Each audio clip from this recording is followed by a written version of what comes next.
પાટણ ખાતેના city hospital and ગેસ્ટ્રોલોજી research સેન્ટરના તબીબ ડોક્ટર હિતેશ પંચીવાલાએ સોઈ ગળી ગયેલ 9 વર્ષના બાળકના પેટમાંથી એન્ડોસ્કોપી દ્વારા સોઈ કાઢી બાળકને દર્દમુક્ત કરતા બાળકના પરિવારજનોએ ડોક્ટર સહિત તેમના સમગ્ર સ્ટાફનો આભાર વ્યક્ત કર્યો હતો.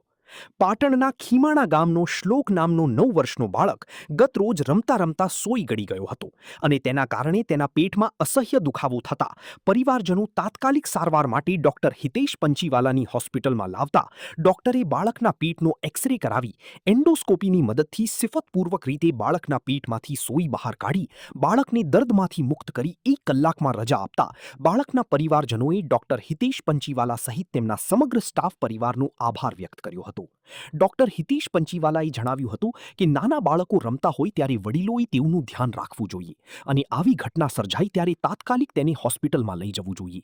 નહીં તો ક્યારેક આવી ધારદાર વસ્તુઓના કારણે આંતરડામાં પંક્ચર પડી તો મેજર ઓપરેશન કરવું પડતું હોવાનું જણાવી બાળકોની સુરક્ષા માટે વાલીઓની સચેત રહેવા અપીલ કરી હતી. પડતા એનો એક્સરે કરાવ્યો તો એક્સરે જાણવા મળે કે અંદર પેટમાં છે, તો એને અમે દૂરબીન દ્વારા રિમૂવ કરી.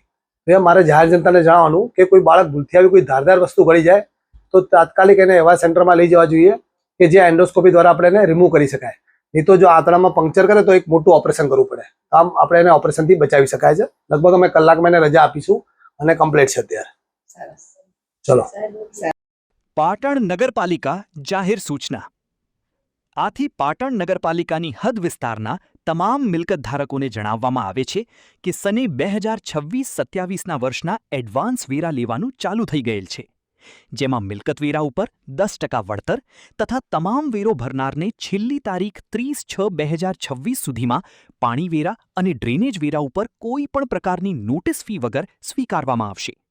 અન્યથા મુદ્દત વીત્યા પછી 20% નોટિસ ફી લેવામાં આવશે, જેની નોંધ લેવી.